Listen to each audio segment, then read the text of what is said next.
Hello, everybody, and welcome to the Achieving Unity Success podcast. It's all about helping each other become more apt to achieving unity through the power and harnessing that power of encouraging, inspiring, and including others personally and professionally. I know we all like the QR codes, so I put on two QR codes here. One for the Achieving Unity Guide. It talks about achieving unity and a little bit more you can read about. I'd love for you to read it, get back to me. On the right-hand side is our Achieving Unity blog. So if you would feel free to go to our blog, it has the articles that I write, and they are two articles twice a month on the first and third Thursdays of each month. Love to have you read those. Get back to me. Love your feedback. Success for reality focused dynamics, success focused solutions. That's where we drive and that's where we live. Our website home, QR codes on the left. To contact me for any reason, please use the QR code on the right. Always looking forward to talking with you as we go for success focused solutions. Achieving Unity Success Formula. This is our weekly podcast. So please put it on your calendar. We'd love to see you every week. What guest you'd like to see come talk? Who else is achieving unity in this world that we can build upon? It is every Wednesday, 1 p.m. Pacific time, 4 p.m. Eastern time. Love to see you each week. Bring more insight, ask questions. This is an open podcast. It is live. Looking forward to hearing from you.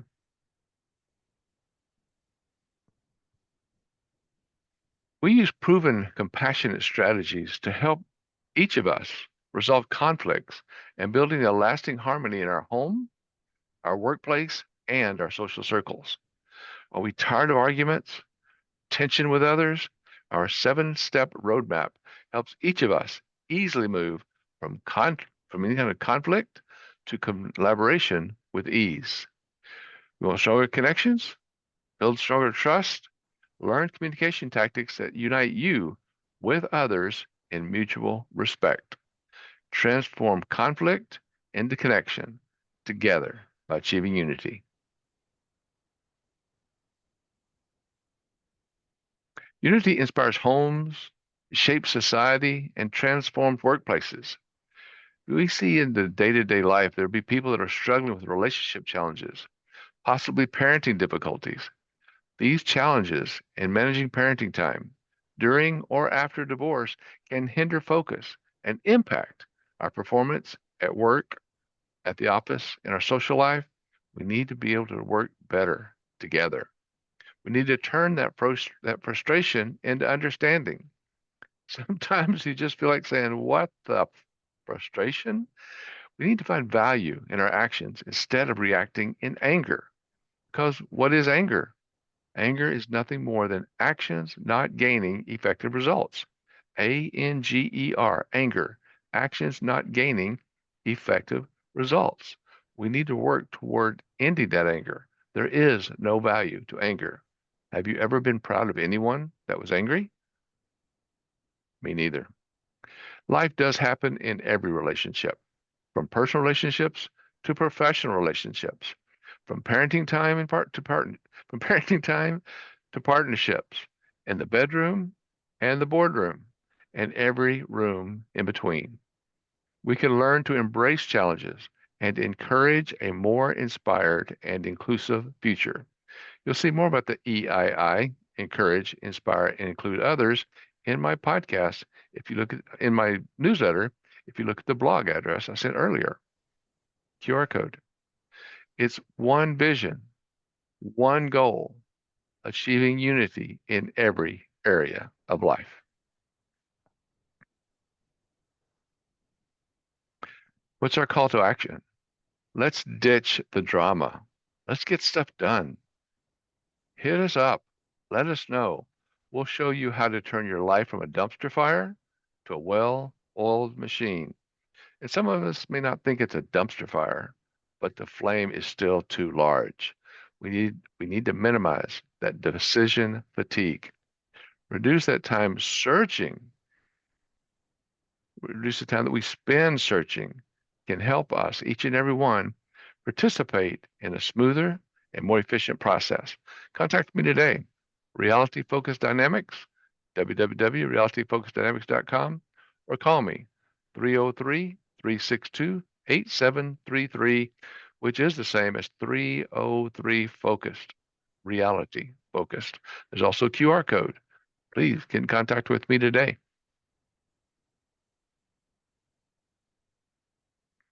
We have our podcast coming up. We have our podcast now. We also have our course coming up, the 7 Steps to Achieving Unity Success Formula course, Living Life Fully Through Present Moment Awareness. Our next course starts on August 7th, Thursday, 1 p.m. Pacific time, 4 p.m. Eastern time. Get in touch with us. Let's learn more about it. We can transform our life and our career through the Achieving Unity Success Formula. And we have 2-day workshops that are now available. You can do them on site or virtual.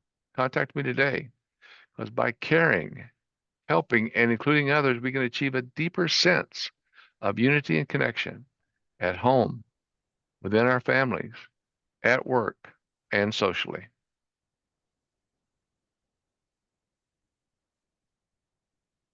Our next podcast, again, they are weekly, so we'd like you to come every week. Next week is Polishing Your Presence for Impact with Tom Coben.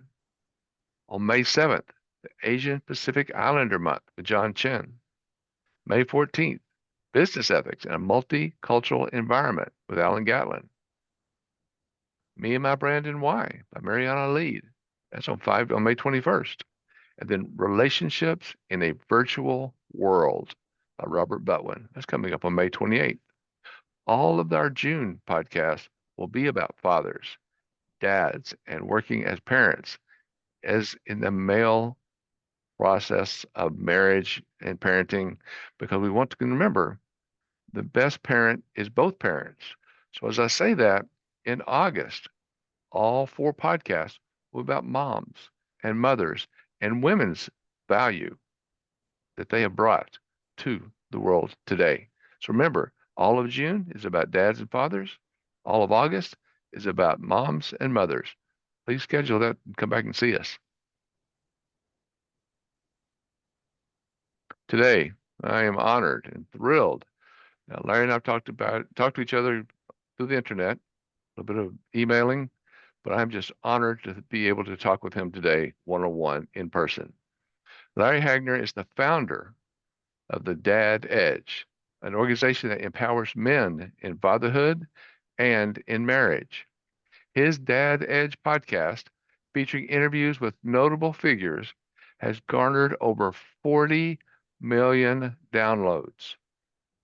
Larry is also the best-selling author of books like The Dad Edge and The Spirit of Fatherhood. He's also penned children's books on the same or similar vital topics. Driven by his experiences and a mission to help men lead legendary lives, Larry will share his insights today. He explores key areas such as intentional fatherhood, and we'll go through this a little bit more in depth. The importance of community, marriage mastery, raising resilient children, and the impact of personal growth. Would you please help me welcome Larry Hagner? Hey, Larry, how are you today? Hey, Mark, how are you? It's just so good to be here. Thanks for having me. It is an honor. I appreciate you taking the time to come visit with us. This is just, we're so exciting for our audience. What so much of our world needs today is both parents, mothers and fathers, coming together and learning more about parenting. And that in many cases, and I'm I've been through this. I went through a divorce during the big ordeal of the deadbeat dad and the guy that didn't give any money to his children, his ex-spouse after he won the lottery. Just, I'm sure you remember that. I heard about that and how that just was so, to me, because of my divorce, blown out of proportion. It was horrendous what happened to me in court. But can you tell us a little about yourself and how you started the Dad Edge? Sure. First of all, thank you so much for having me. This is a real treat. I really love what you're doing.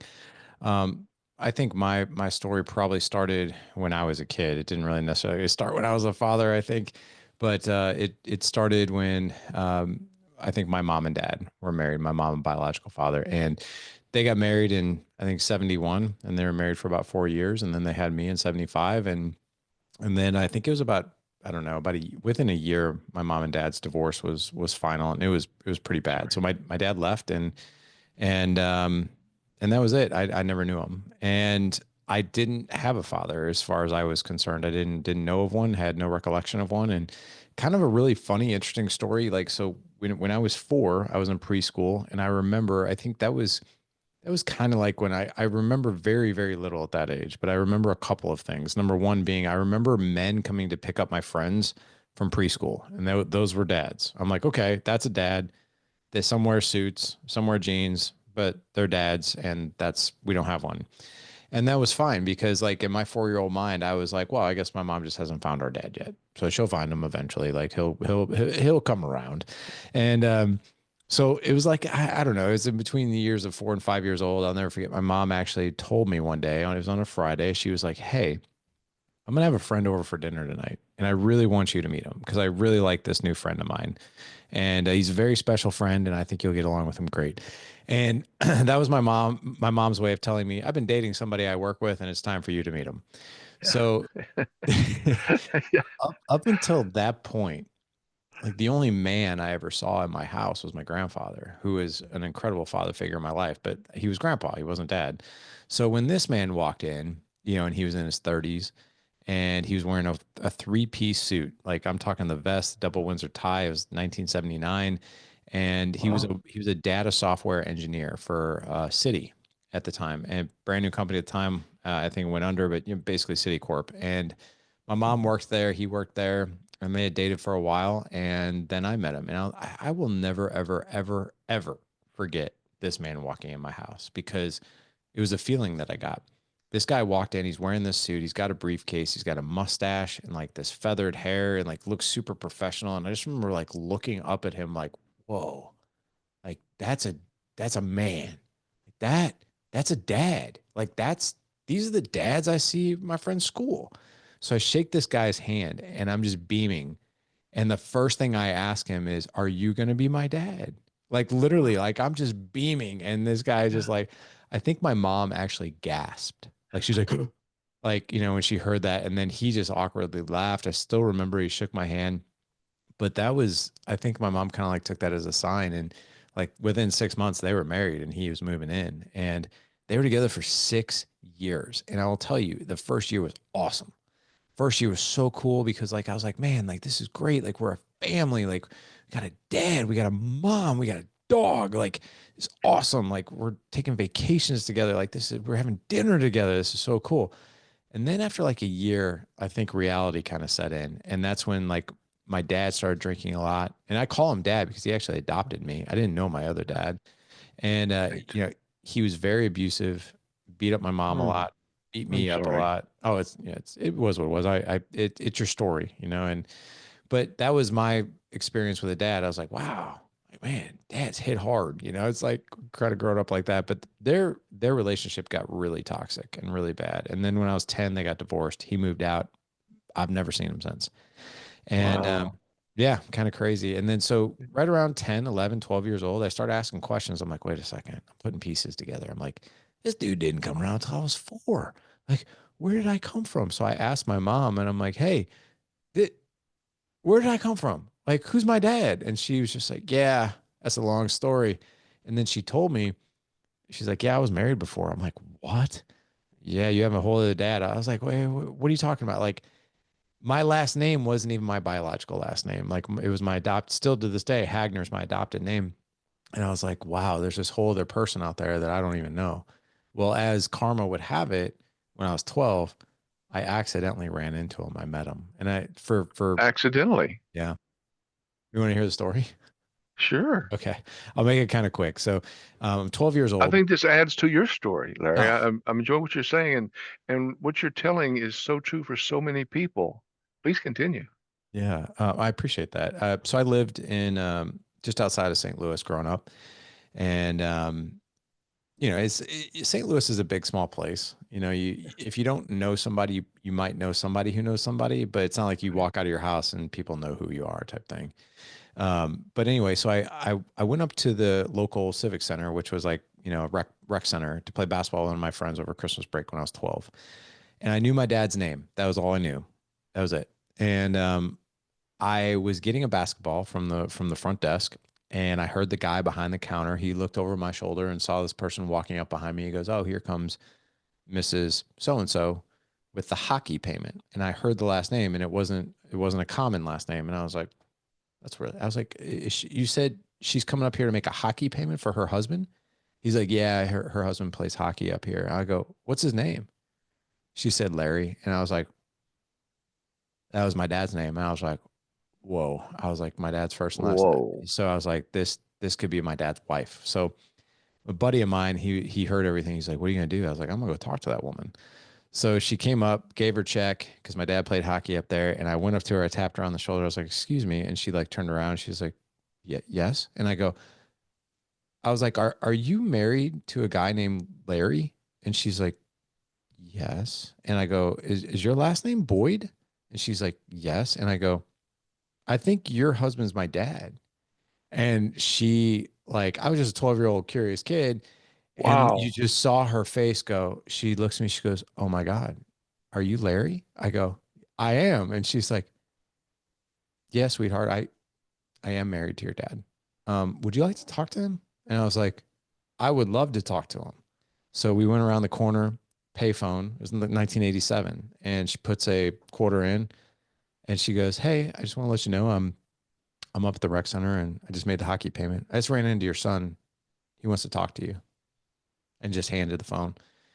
She did it very lovingly, very respectfully, and all that. But she's a wonderful person. And I don't remember what we said. I just remember hearing that voice on the other end, and it was a very humble voice, a very shocked voice, and just didn't know what to say. And but that conversation turned into us meeting, and then that meeting turned into us hanging out for about 6 months, and me getting to know him and his wife, his 2-year-old son. He had another one on the way. In 6 months, I had a relationship with him. It was great. I loved it. And he came to all my little league games and everything. And then after about 6 months, he left again. That was it. And I don't remember how we actually ended things. I just remember it was a phone call. And I just remember my dad's gone again. That's about all I can really kind of recall from the conversation. And then That's pretty really, traumatic. I mean, please continue, but I'm just feeling all this that you're talking about, Larry. it was a little wild, not gonna lie. But then my mom started to date other men and had some live-in boyfriends here and there. She got married again, got married a total of 3 times by the time I was 18, and moved out, went to college and met my college sweetheart. Still married to her after 22 years now. Congratulations. Thank you. We have 4 boys, but this story comes to a head when I was 30, so 20 years ago, sitting in a Starbucks for a business meeting. I went to college, got my degree in sports med, was had a great job in medical device, surgical device sales, and had a meeting every Monday at a Starbucks here locally. And I was there for a meeting, and who came walking in for his morning coffee? My dad. After 20 years of 18 years not seeing him, I knew exactly who he Wow. was when he walked in. Knew exactly who he was. And one of the teammates on my team, we were also really good friends. And she saw, like, I think she kind of like caught on like that wasn't comfortable, or she just saw a look on my face. She's like, "Hey, are you okay?" And I'm like, "Yeah." I was like, "I'm fine."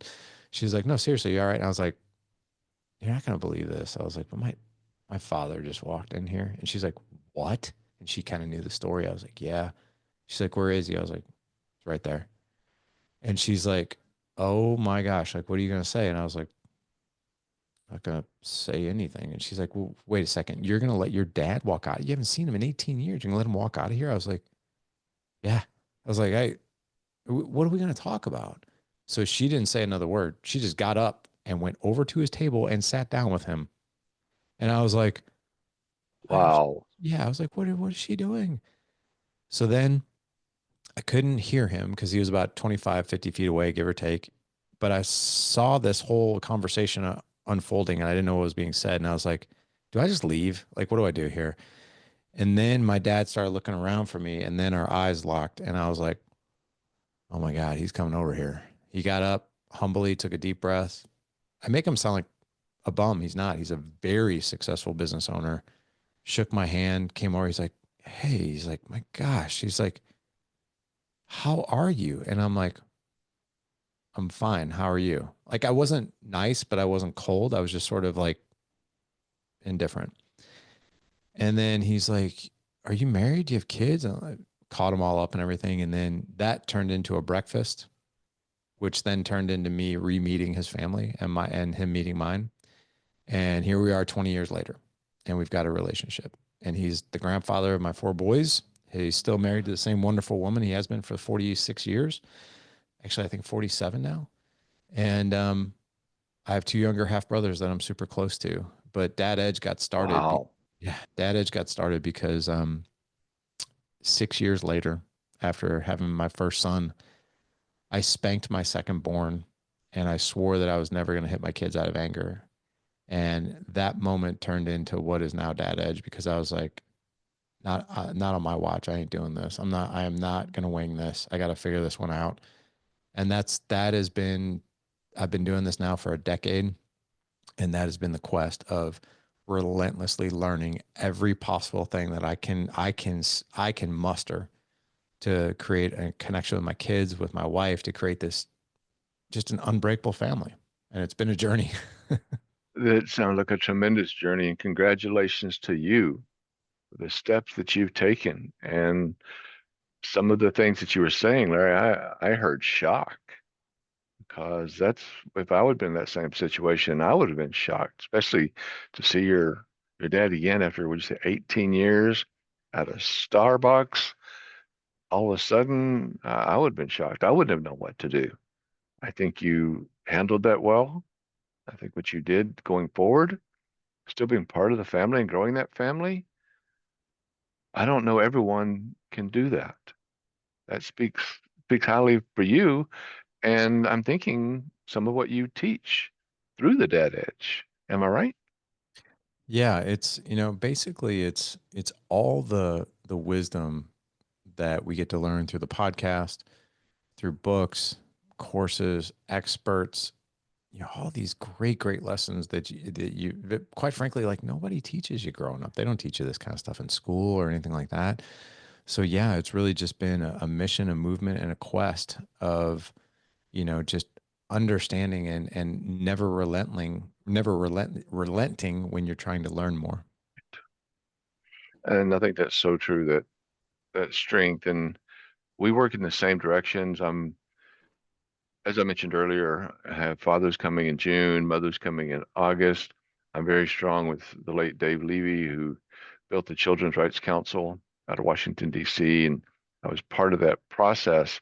And I try to build the parenting so that we both learn, that the mother learns, the father learns, man, woman, male, female, mother, father, that we can bring that strength together. But I am, well, if you don't mind, can I tell a quick story about Yeah, a little bit of be my great. past? Yeah, that'd be awesome. But when I first got divorced, I was going through that unique, HE double L process with the court system, a little bit briefed on earlier, and was looking for help. And I found a group called the Fathers for Equal Rights. I talked to them. I went to their meetings. I shared my story, what I was doing, and they said, "You're great. Would you become an officer of our club?" I said, "Sure." They elected me president, took off into the Fathers for Equal Rights meeting going forward about shared parenting. But almost like your situation, about 3 months, 2 to 3 months later, I started seeing a little bit of getting off track. I saw them looking more toward a vengeance process. Well, they're doing this to us, mothers and women in the divorce industry. And then they were kind of following in that same lineup. So after about the seventh month, I said, this is not for me. And I walked away from that process because I'm, well, I'm very impressed by what you're saying about your stepmom and your mom and their part in the family because so much of what we do is about parenting and not just what the mother does, because a single parenting mother has to do a lot of the things that the father does. A single parenting father has to do a lot of things that the mother does. So I'm trying not to separate the two by gender, but look at the combination of the two by parenting. And I think that what you're sharing, I don't think exemplifies any sort of prejudice either way, but I think you're taking a grasp on the way some of us, including myself, when I was growing up, that culture, that learning of here's what a father does here, here's what a mother does here. And I see us both from different baselines, perhaps, driving in that same direction. Do you feel the same? I do. I do. And that, yeah, I agree with that. Because it's one of the things I see with you and what you're talking about. You just talk about an intentional fatherhood. As I read about what you do, and I love that parents need to be intentional about what they do. Because I think as we see today, there are too many children not being parented, not being any either intentional parent, and things letting go a little bit too much. And their sons and daughters, their children, are not learning, as you mentioned a little bit earlier, Larry, that things were not taught in school. So our own children, either parent, doesn't learn some of the baseline of what we need to learn about how to be a better parent. What is parenting for that going forward? So when you talk about intentional fatherhood, that I know what it means to me, and I think very highly what the term means. But as I'm talking about this, I'm thinking also, what do you mean? What does that mean in day-to-day life of a dad being an intentional father? There's so much there. It's just so kind of so many things going through my mind as I ask that. But when you're talking about intentional fatherhood, what does that mean in the day-to-day life of a father, a dad? I think that's a really good question. I also think we could spend an hour unpacking that one, but I'll do my best here. How about that? Thank you. And I think intentional fatherhood. I think a good father is a father that the audio matches the video. In other words, he practices exactly what he preaches. He lives the life that he is sharing that he would love for his kids to live, right? He's not drinking a bottle of vodka while he's telling his kids, you shouldn't drink, right? Things like that. So I think the audio needs to match the video. I think he needs to walk the talk, right? I think there's too many I think there's too many men out there that do the opposite of that. So I think and I'm not saying you have to lead a perfect life, which actually leads me to the second point, which is I think one of the most tremendous gifts and the things that we can teach our kids is humility, right? I think egos are big for us as parents because like we can maybe look at, hey, if I have to ask for forgiveness or say I'm sorry to my kid, like, am I giving up power? No, you're actually giving it. You're actually empowering them and teaching them how to be humble, how full ownership, right? I mean, like if your dad can apologize to you because he was wrong, right? And what that does to you as a kid and teaches you like, wow, not only is it okay for us to be human and make mistakes, but it's also really okay that you own it, right? And you can still repair the relationship versus like, I'm the dad, you're the kid, shut up, right? My way, no way type thing. Mhm. So I think absolutely being humble and teaching humility is a big one. If you It, are, go ahead. I was just say it is, and It I'm is. impressed by what you're talking about. The audio has to match the video. Yeah. Those are great Yeah. words. I also think the role of a good father is loving their mother really well, really well. And what I mean by that is if you're a dad of daughters, you're the standard. You Sure. are the standard that your daughter will go out and put you in a lineup against these other knuckleheads. So how high are you raising the standard? So like for instance, does your daughter see you speak to your wife with respect and appreciation? Does she see you use a skill like conflict resolution, where you can actually come to a solution calmly and patiently without screaming and yelling or disrespecting or gaslighting or stonewalling, can you actually have a conversation, right? Does your daughter see you take her mom out on a date, open up the car door for her, right? Use manners for her. Chivalry is not dead. It's actually a beautiful thing. Does your daughter It see you is. doing those things, right? And then the same thing with boys, right? Young men will learn how to treat women by how they see their dad treat their mom. And my wife, and not to segue away from dads, but I've got four boys. My wife says part of my job is to treat you so well that the boys see it with respect, with appreciation, with affection. That way, they know what to look for when these other knucklehead women come around and they want to disrespect you or treat you terribly or whatever, right?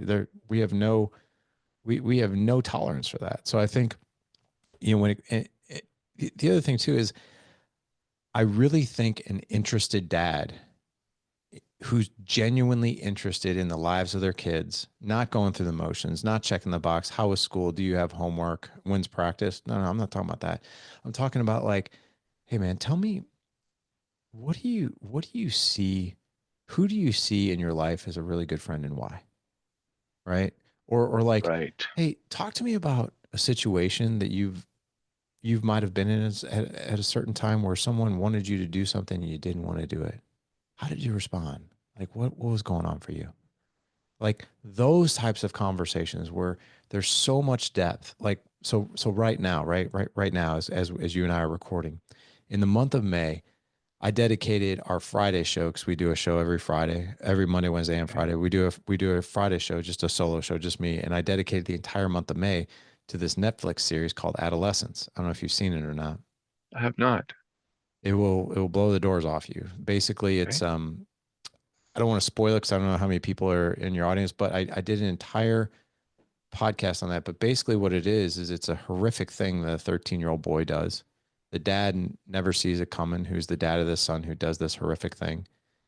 And what you understand and what you really unpack is that the dad had this very surface level relationship with his son that was quote unquote good. Wasn't great, wasn't deep. It was good. It was what he thought was good enough. His dad came from trauma. His dad beat the crap out of him and was horrible to him. So he thought, well, hey, by giving this kid a decent life, like he's got no problems. And what he missed was exactly what we're talking about is that depth and that connection of getting really deep, having really great conversations with his son, about, and he probably could have uncovered horrific things that were going on at school, which made this kid snap.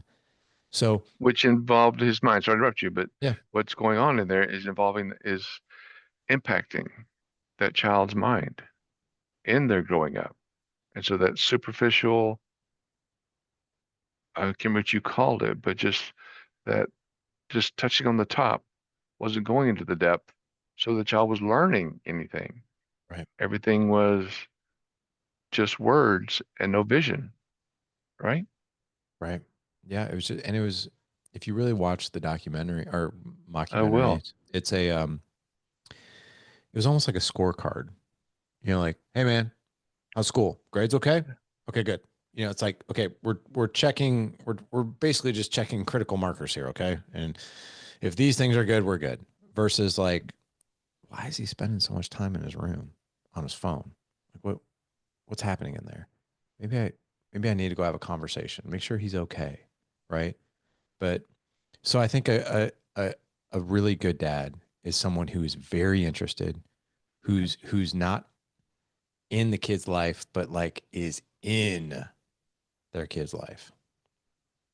I so much agree with what you're saying, and I put this in my article. I mentioned my newsletter earlier. I have two articles every other week, and I talked about this past article, one of my articles, that it's not so much that the parent even has to know everything the child's doing. It doesn't have to know all the child's questions that you're a child, I should know everything. No, it's about learning with the child, and the child even learns more by teaching the parent when they're going through those school books. Spend the time with them. Let the child teach the parent. And I think, as you were mentioning earlier, it's not negative in any way. It's that what I call harnessing the power of encouraging, inspiring, including others. That way that by saying I'm sorry, as you mentioned, to the child, and even in the process of saying, teach me what you're learning, because none of us anymore, and I'm very deep in the IT industry from back in the old IBM days and bits and bytes and all the methodologies and ASCII and hexadecimal and the whole process. But I still don't know so much. The kids can teach me so much about computers today. It, I can't keep up with it. So if parents can take that attitude, so when they can't help the children or they can't answer that question, it's good to ask them, help me help you. Can you tell me more about the problem? Can you explain that to me? Right? Have that child open up about what they're learning so then the parent can learn and help in their way. Help them build that knowledge together. It's not about knowing everything. It's not, as you're saying, not about not being able to say, I'm sorry. We just don't want to abuse the I'm sorry. I'm sorry all the time because you need to dig in and you need to be able to stand on firm ground. But that ability to say, I'm sorry from a parent to a child opens so many doors, right? It does. Yeah, for Yeah. sure. What do you, when you're talking to parents, dads, fathers, and you see a dad that maybe does seem overwhelmed by some of this process, can you help us with maybe one small, maybe seen as actionable step that they can take today to become more intentional in their parenting, in their fatherhood? Yeah, and it might be unexpected. I think everybody's like kind of looking for, what's the best hack for patience, or Yeah. what's the best hack for communicating with my wife, or what do I do in the, but here's what I see really hamstrings men the most is that they don't think it's okay to ask for help. Like, here's the crazy thing. So you were in IT, correct? Yes. So how much training did you have to go through to get your first job? Learned, I took, luckily for me, back in the days when I started, programming was new. Okay. So I just learned the language at the time. It was called COBOL. There was a CICS at the time, Customer Information Control System. I learned it. It came quickly to me. So once I learned that, I was able to get a job pretty quickly. So I was lucky But at the right time. you had to learn the skills in order to even be marketable, right? A lot of practicing, a lot of late nights in programming language that a lot of errors. And back in those days, we had the computer cards and running them again, correct the spelling. It took a lot of time at that time learning that process because it was new to everyone. It was a lot of learning. And in that process, Larry, like you're saying, I had annual training. It wasn't just that one time or even the one degree. It changes so much and so fast, which I think is what the point you're going to be making. It's just a continual training process because it was always in changing, always improving, and we had to learn how to work with that, right? Yeah. Yeah. We did. And that is my biggest advice is that, I mean, we could literally go through 20 different communication skills, right? Tactical empathy, using validation, using emotional labeling, asking good generative questions, creating environments of psychological safety so your wife and your kids trust you, that you're the easiest person to talk to, that you're not going to blow up. We can talk about all these different skills, right? Which is, I would almost compare it to like IT skills, right? It's like I had to spend this time learning these skills so I could go out and execute this job. Believe it or not, for those men who are listening, or even moms too, let me let all of us off the hook. This is the only one of the very few things in your entire life where someone will expect you to do this job flawlessly, including yourself, without any training whatsoever. Like, oh, this should come naturally to me. I'm married now. Everybody gets married, right? So this should be easy. I'm a dad. There's so many parents out there. Like, I can figure it out. Like, can you imagine for a moment? Like, I just started taking jujitsu about 6 months ago. Wow. And I used to be a wrestler. And I was like, there was a part of me, a very, very small part of me. Like I knew, like I was like, oh boy, jujitsu, like this is a whole other world, right? I knew that before even going into it. All right. But there was a part of me, right? Before I rolled for the first time against like this blue belt, I'm like, okay, like maybe this blue belt is used to people who have never had any experience in anything, right? So just flopping around. Like I was a wrestler. Like I know some things. This guy killed me, killed like in seconds. And I'm like, ugh. Wait a And minute. I know. Well, it gets better, right? So I've been taking jujitsu now for about 6 months, and my instructor, like, I'm competitive, and I got really, really frustrated. I think it was a few weeks ago. Not outwardly, just like internally. I was just like, man, I'm so tired of getting beat. I just didn't say anything, but he could tell. And he came up to me. He's like, hey, man, you all right? I'm like, I'm fine. He goes, you look a little frustrated today. I was like, I, I'm a little frustrated. Yeah. I was like, dude, man, I've been coming here for like 6 months. And like, I'm trying so hard. Like, I'm trying to figure this out. I just always get caught, like, always get caught and choked out. He's like, yeah, yeah, yeah. Yeah. Congratulations. That's your first year of jujitsu. And I'm like, when do I start What? getting better? And he's like, it'll start to click in a few months. He goes, but you got to give it a year. I was like, a year? He's like, yeah, a year before you kind of start really understanding what you're doing. And I was like, well, when should I start doing tournaments? He's like, we'll talk after you've done this for a year. And I'm sitting there thinking, like, wow, like this is jujitsu. Like this is a Sure. hobby, right? And we take something as serious as fatherhood, which is one of, if not the most important role we're going to have in our entire lives, right? And then motherhood. And they're like, oh yeah, that skill over there, you'll figure it out. It'll be fine. And you're pulling your hair out and you're like, I can't figure this out. And then what happens is we get all the way to the end of our life and we've raised our kids and we're like, oh crap.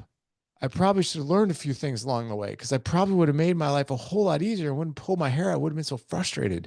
So I think if I were to give advice to any men is this, if you don't know what you're doing, you're in great company and you don't have to know. I like the way you say that. If you don't know Well, what you're doing, you're in great company. you're in great company. Yeah, that's it. It is, and that's so strong with that ability for us and that manlyhood Yeah. and macho and all the things that we have been taught that the male species is supposed to be. And it's so crazy because we can't. And then each of us, mother, father, man, woman, male, female, we learn patterns in our life.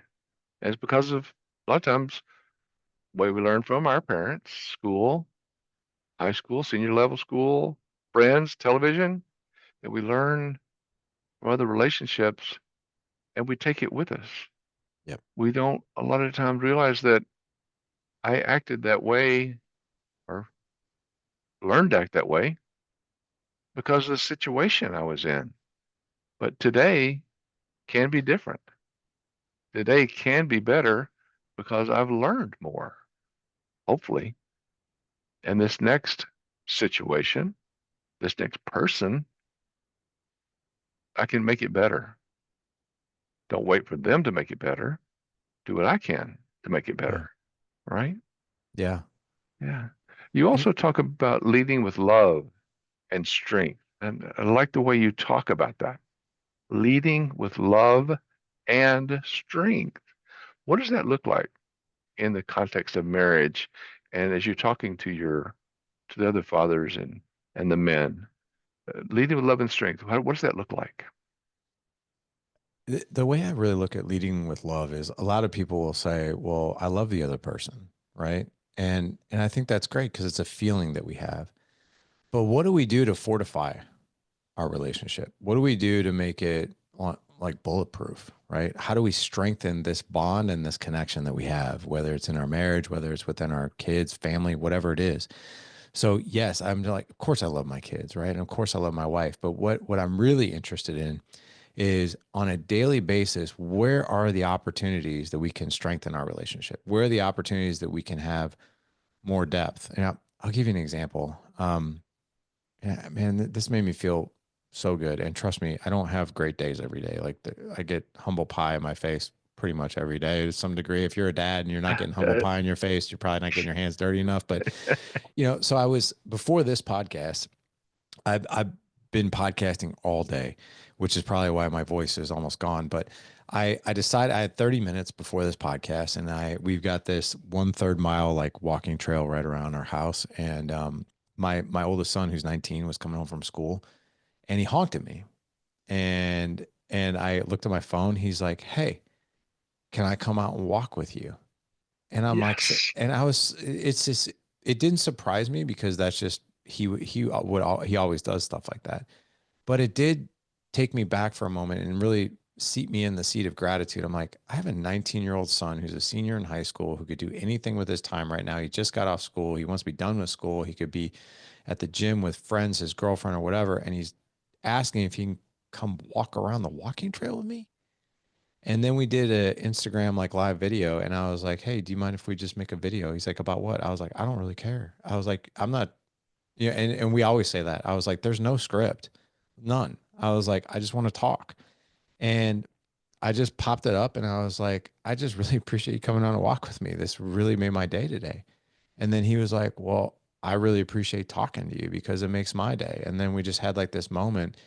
And to me, those are opportunities. Like, and I think if we look at our family, like these opportunities, these relationships as like soil, right? These are and I've done a lot of things wrong, like a lot, a lot. There's lists that could go on for miles and years that I could tell you I've done wrong, but I've done one or two things right, and I think one or two things I've done right is I've always looked for these opportunities to deepen the relationship for the past decade, like daily. And so, like when my son asks me, "Hey, can I come out and walk with you, and we can walk and talk?"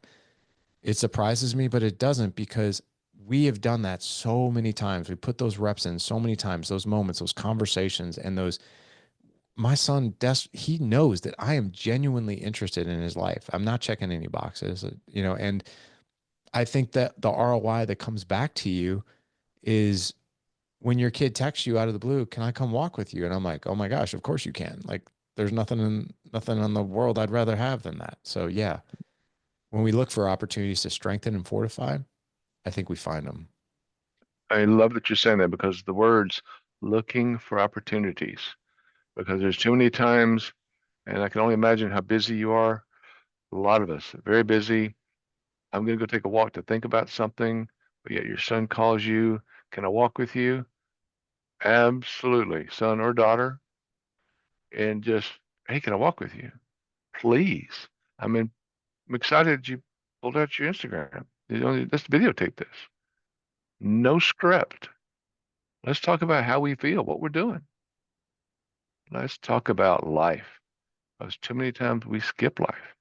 We forget that we have so much we can do, so much that we can share if we just open up. And Larry, could be my next question because as I talk to you, I feel that when I talk, you're listening. When your son talks, you're listening. Is that something that you help some of the other dads and fathers with as well? We do. One of the skills we teach is just, it's emotional validation because men are fixers, right? You want to hear something? Yeah, I'll tell you something terrible that I said to my wife about 15 years ago. We were married for 7 years at the time. I was doing the typical thing where, your wife comes home from work or you come home from the day and she just starts to talk, right? She starts to what we would call venting, like maybe frustration. Maybe it wasn't frustration. She's talking, right?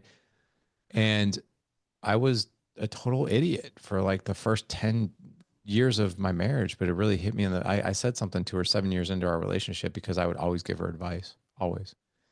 I could never understand like why does this woman not take my advice? And finally I looked at her one day, Mark, and I seriously wish she probably would have kicked me in the balls or slapped me because I looked at her one day and I said, after she was like, "That's not gonna work. I'm not gonna do that."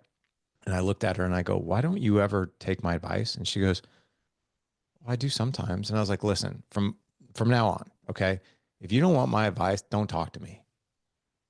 I can't I can't even fathom that came out of my mouth at this point because I'm like, what a horrible, disrespectful thing. Like I could just slam the emotional door on my wife's face. There you go. Yeah, take that, right? And what I didn't understand was true listening is not listening for words.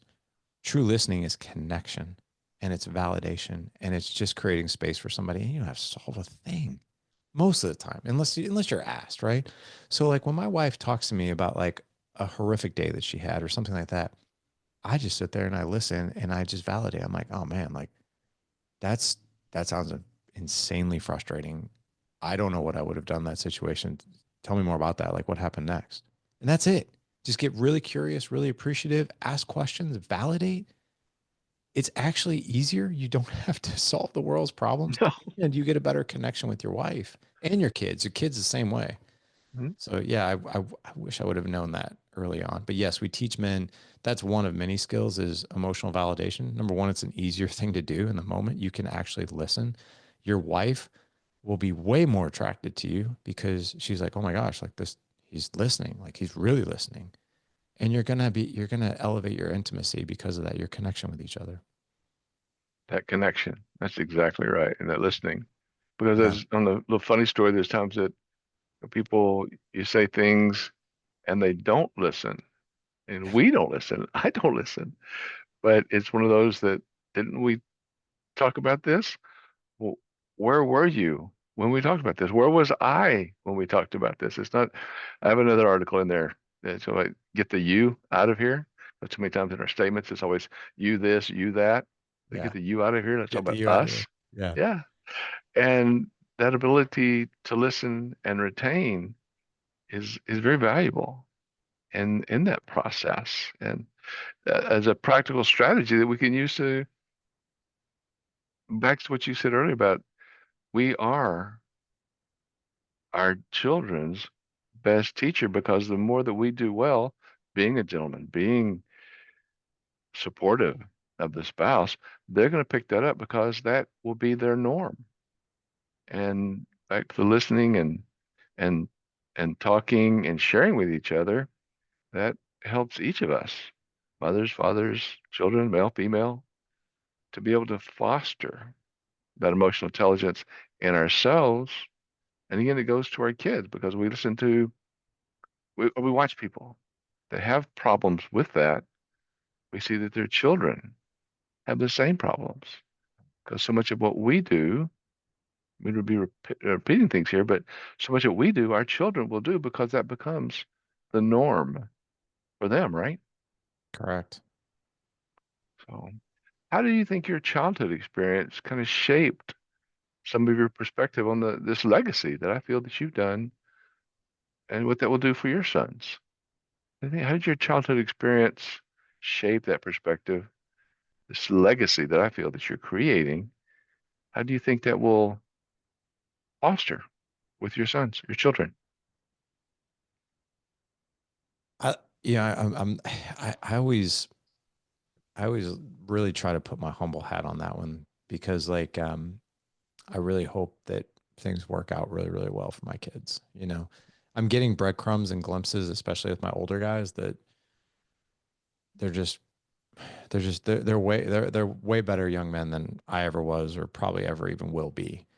I just caught this video of my 17-year-old over Easter, and I'll actually be happy to show it to you. But every now and again, you know, and you know this as well as I do, when you have kids and they're starting to get older, you start to kind of get some breadcrumbs here and there about what kind of young man are they going to be, or what kind of dad are they going to be, right? And the thing that I'd love to show you is this, and I'll hold it up to the camera. That what you're looking at right there, that is my 17-year-old behemoth of a center Push. of a football player right there. He's the center of Uh-huh. his, and he is pushing his cousin. Um, I'm trying to make Take it a little so bit it's to yeah, your he's right, yeah, and turn flat. yeah. But right, There we go. Yeah. there you go. So he's pushing his little cousin on a swing, who's a 7-year old girl, and he's got this big smile on his face. She's got this big smile on his face, and my son is known with our whole family and his girlfriend's little sister and little brother and all of our family. He's known as like this tremendous, patient, wonderful, playful young man that all the kids love playing with. Like when Mason walks in, they all light up. They all just like, oh, Mason's here, and he just Wow. plays with them. Like for a 17-year-old varsity football athlete to have a big old smile on his face and swing his 7-year-old cousin who's a girl, like and play with his little cousins. And I see this and I see him do it with his little brothers. And I went up to my son after I saw this and I looked at him and I kind of had tears in my eyes a little bit. And I go, never change. And he goes, what do you mean? I go, never change ever. And I was like, look at this. I was like, I'll tell you something that might not make a whole lot of sense to you now, but maybe it will later. I was like, if you have a son or a daughter, you know, you're going to, as they get older, you're going to catch glimpses of the young man or young woman that they're becoming. And you're going to be like in awe, like absolute awe, like just, Wow. yeah, bursting with pride that, and not pride because we did a good job, but pride because like, what an amazing young man or woman, right? And I was like, look at the smile on your face. Look at the smile on her face. Do you have any idea the impact you're going to have on your daughters? If you have daughters, if you have sons, if this is the dad you're going to be, dude, like, come on. Like this is great, great news. That is thumbs up. Thumbs up. Yes. Yeah. And it's just so how do I think, my childhood impacted my future? I remember growing up and I remember being like, I mean, I had some really dark times as a kid. There was suicidal ideation that was going on. Like it was mad I'm chaos in my house sorry. a lot. But like Yeah, there were good things too. Don't get me wrong. It sure. wasn't all bad. But I remember growing up and I remember even being like 9, 10, 11, 12 years old and being like, I'm doing this different.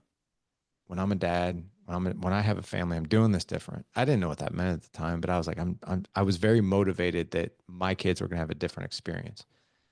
And I'll Yeah. tell you, I started Dad Edge because all I was doing was continuing the pattern. Now I wasn't as extreme. I wasn't beating my kids. I wasn't Right. drinking heavily or throwing things at them or anything like that. But I wasn't nearly as educated on this as I was 15 years ago. I see what you're saying. That's awesome. And thank you. What are you doing? We only have about 4 minutes left. I got two questions to ask you. I hope we don't go too much over. I'll go But quick. first, your children's books. You also written some children's books. Now, I haven't seen them, but I've seen writings about them. Can you tell us a little bit about your children's books? Sure. There's three of them. One of them I wrote with my 17-year-old son. One is my two books that are mine. One is Screen Time, The Good, the Bad, the Ugly. Basically, is a children's book parents can read to their kids, or the kid can read themselves. Talks about the good things about screens, but it also talks about some of the negative impacts. But it's at kids level, so they Mm. truly understand. Um, Another book What since age group? I'm sorry. it could be anywhere from 5 to 12 years old, easy. Okay. It's illustrated in the whole 9 yards. Another book that I wrote, and Excellent. this one was specifically for dads to read to their kids. So, if you're a dad like me, sometimes if you probably have been through years where it's hard for you to share how much you care about your kids and that kind of thing because you don't feel comfortable in your skin doing so. So I wrote this book called Daddy Will Always Love You and Protect You, and it's just a book, and it's certain situations where you're telling your kid, I'll always love and protect you no matter what. If this happens, this happens, this happens, or this happens, or this happens, I'll always love you. So that's another book. And then the final kids book I wrote with my 17-year-old when he was 10 was Never Give Up No Matter What. And it was all about a youth athlete who was really frustrated. He was working his tail off in football, wasn't getting any playing time, but refused to quit the season and finished what he started and ended up Wow. making the winning touchdown at the very end and it was a story of Mason. It was actually what happened to him. So we wrote a book on Beautiful. it. Yeah. That is excellent. Well, I'm, again, very impressed that you're taking the talents that you have that so many of us lay to the side and you doing something with them. Larry, Thank you. again, I'm honored and very appreciative. Well, last but not least, we have just about a minute and a half left. Tell us what's next for Dad Edge. Any exciting new projects or initiatives on the horizon? Yeah, so we have Pursuit of Legendary Fatherhood will be my next book that's coming out. My goal is to hopefully have that out by Father's Day. I don't know if it's going to happen, but it will come out this summer. Congratulations and good luck. That Oh, is thanks. awesome. Thank you. This is tremendous. Thank you so much for your time today, Larry. Thanks for Hope having me. again this will be it's an honor. This will be out on the web here in a couple of days. Make sure you have the link. Make sure everyone has the link. Please check in with us. This is an awesome process, and I hope that you and I can work together ongoing and continue building. If you can, I'd love to have your help in getting the podcast out in June. It's all about dads and fathers and being better parents all the way around. So I appreciate that. If you could. Appreciate you back. Thank you. All right. Larry, thank you so much. Everyone, thank you for being here. Again, come back next week. We have a lot in store for you. Love it. Just remember, achieving unity by harnessing that power of encouraging, inspiring, and including others, personally and professionally. Thank you all. Enjoy your day. Cheers. Cheers.